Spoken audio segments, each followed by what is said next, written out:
Hey guys, in this video I'm going to show you how to extend Wallpaper Engine across two monitors. The first thing I want you to do is just launch up Wallpaper Engine, and then I want you to come to the top. I want you to click here on Displays.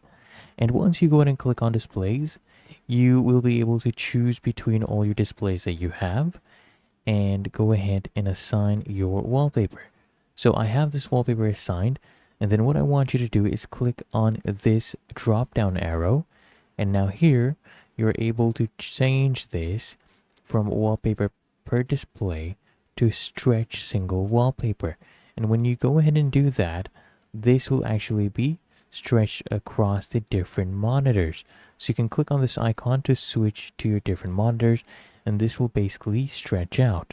And then you just go ahead and click on change wallpaper, and it will actually be applied across your different monitors. So that is how to extend Wallpaper Engine across two monitors. Found this helpful? Make sure you smash the like button and subscribe to the channel. Really helps me out as well.